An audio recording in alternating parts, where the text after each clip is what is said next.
Friday night, November 1st, South St. Paul. Up here on the billboard sign still.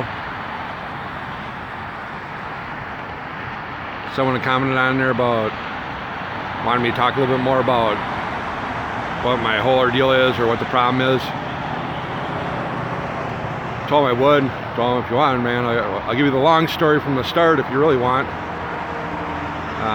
Basically, I guess for now, if you watch my videos from the beginning, it starts out where my ex winds up filing a restraining order before my daughter turned 18.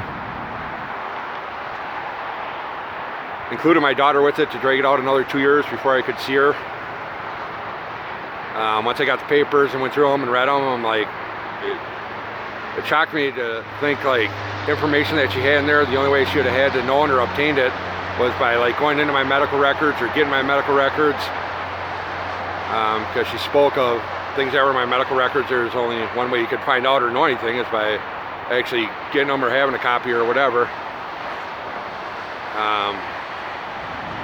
That led me to trigger the thing with this Jeff Watney. I couldn't find nothing out about him, looking him up online, whatever, whatnot, and I could only find he got divorced in Scott County, so I looked it up and got a copy of his divorce decree from Scott County, and then that's when I found out that he had restrictions to be around children, or his children at least. It all had to be supervised and all approved with the mom, and I'm like, you know, that's really kind of suspicious, and you know, I dug into that a little bit more, and then that led into him having criminal sexual conduct on his record. I didn't know what it was or what he did at the time. All I knew is that he had restrictions from being around kids, and I'm thinking, well, if he's got restrictions, how is it all this time he was allowed around my kid, living with my kid and all that, but he ain't even supposed to be around his own kids? So at the very beginning of all my videos, if you go to the oldest ones, it'll show my ex did go into my medical records while she worked at Regents Hospital in St. Paul. She copied over 1,000 pages of my medical records. It started with recordings like with the St. Paul police, me trying to press charges, trying to like, they did nothing. Went down there, filed it, showed them all the copies, like the big old stacks of the ones she did copy off, the letter from Health Partners, clearly stating the 3 different times she went into my medical records and copied them off. I mean, they did nothing, absolutely nothing. Then it went into, I had hired an attorney when I went to court for the harassment restraining order. I told my attorney that I wanted him to file papers to show cause because I believe that she went into my medical records. Well, the day before court, he's like, well, I never filed nothing. Look, this is what I can do. I can give you a plea. And I told him, like, BS, I'm not doing that. I'm not doing no plea. I'm not, like, I hired you and I told you I wanted you to file papers for her to show cause because I believe she went into my medical records.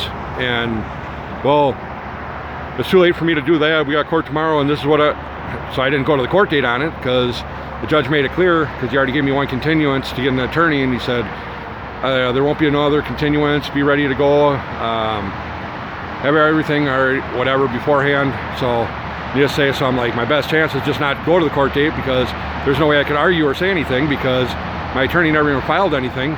None of the evidence I gave him, I did a video and showed that he had all the evidence, text messages between me and my ex, copies of, I did a video of an email between me and him that showed that he had everything. I filed a complaint on the Bar Association on him for him not doing, you know, what I asked for him to at least file papers to show cause.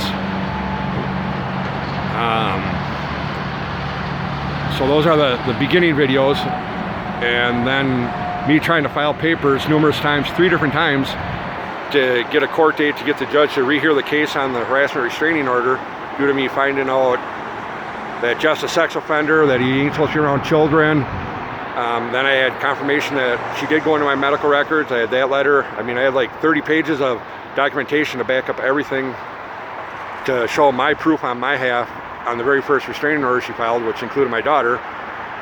So I uploaded all my text messages between me and my ex, posted everything publicly on YouTube here.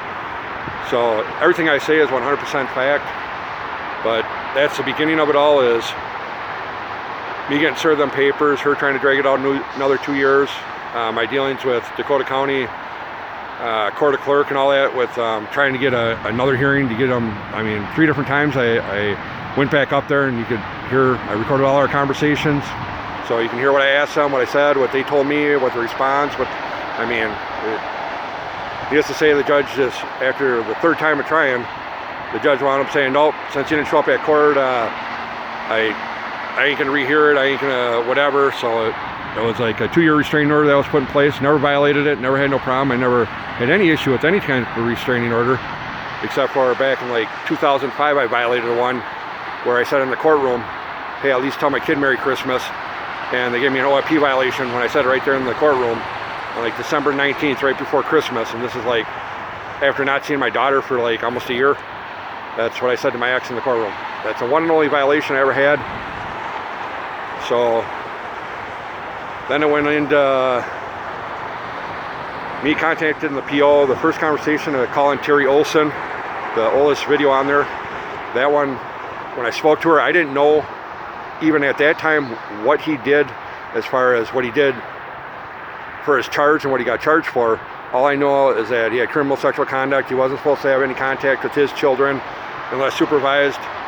So the first questioning with her and the first questionings with Mark Mell, those all were under the pretense of me not knowing yet exactly what he did and what his charges were, until after if you start watching more, it'll go into me saying to Mark Mell, now I know what he did. Now I got copies of his court records. I got a copy of the police complaint. From that point on, like, it's all pretty much in order for me dealing with the people, calling the people, them telling me to call this person, call that person. I recorded conversations from calling that person. You got to get a hold of this person. Like, so then everything's pretty much in order as far as who they tell me to contact, who I got to call next, and everything. Like, I documented it all, recorded everything. So, like, there's no miscommunication, no misunderstanding on any of it. That's like the quick summary of it. But since I'm probably not going nowhere for a while, my guess is I can give you a little long summary and more of a in-depth detail of it all. But I'll leave it at that for now. The best bet is like just watch it from the beginning, and I mean, you can just imagine like how everything snowballed into more and more and more, and that's kind of where everything was and where it was at. But I don't know, trying to stay warm. I know I want to.